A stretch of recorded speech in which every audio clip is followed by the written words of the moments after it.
सोचिए जरा, इतिहास का सबसे बड़ा युद्ध शुरू होने ही वाला है और उसका सबसे बड़ा हीरो, सबसे बड़ा योद्धा हथियार डाल देता है। ये कहानी है भगवद गीता की, एक ऐसे संकट की जिसने दुनिया को कर्तव्य और संकल्प का सबसे गहरा पाठ सिखाया। सामने है कुरुक्षेत्र का विशाल मैदान, दोनों तरफ लाखों की सेनाएं आमने सामने खड़ी हैं, शंख बज चुके हैं और बस इतिहास का सबसे विनाशकारी युद्ध शुरू होने ही वाला है। लेकिन ठीक इसी पल एक ऐसा मोड़ आता है जिसकी किसी ने कल्पना भी नहीं की थी। क्या होगा जब दुनिया का सबसे बड़ा योद्धा लड़ाई से ठीक पहले अपने हथियार डाल दे? तो चलिए सबसे पहले समझते हैं कि अर्जुन के साथ आखिर हुआ क्या था। वो कौन सा संकट था जिसने उन्हें अंदर तक हिलाकर रख दिया था। तो अर्जुन जैसे ही रणभूमि में सामने की तरफ नजर दौड़ाते हैं, उनका दिल बैठ जाता है। क्यों? क्योंकि सामने कोई और नहीं, उनके अपने ही लोग खड़े थे, उनके गुरु, उनके भाई, उनके रिश्तेदार। और बस ये देखते ही उनका कलेजा कांप उठता है। हाथ से उनका मशहूर गांडीव धनुष छूटकर गिर जाता है और वो पूरी तरह हारकर अपने रथ पर बैठ जाते हैं। और फिर वो अपने सारथी श्री कृष्ण से कहते हैं, मैं ये युद्ध नहीं कर सकता केशव। मुझे ऐसा राजपाट नहीं चाहिए जो अपनों के खून से सना हो।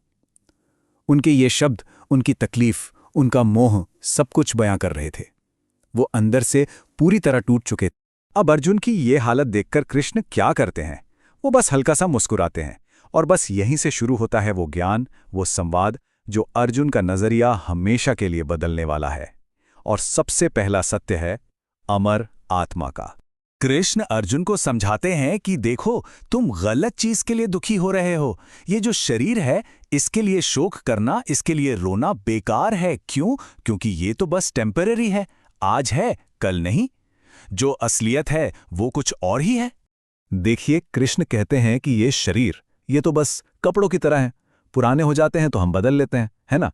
ठीक वैसे ही, लेकिन जो आत्मा इसके अंदर है वो अमर है। वो ना कभी पैदा होती है, ना कभी मरती है। अब जरा सोचिए, इस एक बात ने अर्जुन के सारे दुख की जड़ ही काट दी। तो आत्मा की सच्चाई बताने के बाद अब कृष्ण अर्जुन को वो मूल मंत्र देते हैं जो आप कह सकते हैं पूरी गीता का निचोड़ है, उसका सार है। और ये है कर्म का सिद्धांत, मतलब एक्शन करने का, सही तरीके से काम करने का रहस्य। और वो मंत्र इस एक श्लोक में छिपा है, कर्मण्येवाधिकारस्ते मा फलेषु कदाचन। सुनने में कितना पावरफुल है ना? और यकीन मानिए, इस एक लाइन में जिंदगी जीने का पूरा फलसफा, पूरी फिलॉसफी छिपी है। तो इसका मतलब क्या है? इसका मतलब है निष्काम कर्म। बड़ा भारी शब्द लगता है, पर मतलब बहुत सिंपल है। अपना काम करो, अपना कर्तव्य निभाओ, पूरी मेहनत से, पूरी लगन से, लेकिन उसके रिजल्ट की, उसके फल की चिंता बिल्कुल मत करो। बस अपने काम पर, अपने एक्शन पर फोकस करो। तो बात की जड़ क्या है? बात यह है कि हमारे हाथ में, हमारे कंट्रोल में सिर्फ और सिर्फ हमारा कर्म है, हमारा काम है। उसका नतीजा क्या होगा, रिजल्ट क्या आएगा, वो हमारे हाथ में है ही नहीं। लेकिन सवाल ये उठता है कि रिजल्ट से इतना डिटैचमेंट जरूरी क्यों है? वो इसलिए क्योंकि जैसे ही हम रिजल्ट से जुड़ जाते हैं, हमारे अंदर कमजोरी आने लगती है, फेल होने का डर पैदा हो जाता है। और यही डर हमें हमारे असली काम से, हमारे धर्म से दूर ले जाता है। तो कृष्ण के इस पूरे ज्ञान का अर्जुन पर आखिर असर क्या हुआ? चलिए देखते हैं उनके मोह से लेकर एक पक्के इरादे तक का ये सफर। जैसे ही कृष्ण के ये शब्द अर्जुन के कानों में पड़े, उनके दिमाग पर जो मोह का, कंफ्यूजन का अंधेरा छाया हुआ था, वो छटने लगा। ज्ञान की एक रोशनी आई और उनका सारा भ्रम दूर हो गया। अब उन्हें सब कुछ क्रिस्टल क्लियर दिखने लगा था। और फिर वही अर्जुन जो कुछ देर पहले पूरी तरह टूट चुके थे, अब एक नए कॉन्फिडेंस के साथ बोलते हैं। वो कहते हैं, मेरा मोह अब खत्म हो चुका है, मुझे याद आ गया है कि मुझे क्या करना है।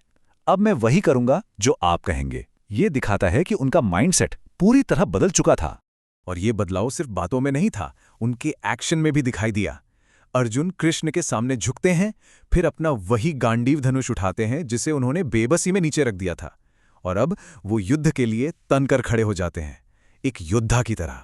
देखिए, अर्जुन की लड़ाई तो कुरुक्षेत्र के मैदान में थी, लेकिन हम सब की लड़ाई हमारी अपनी अपनी जिंदगी में रोज चलती है।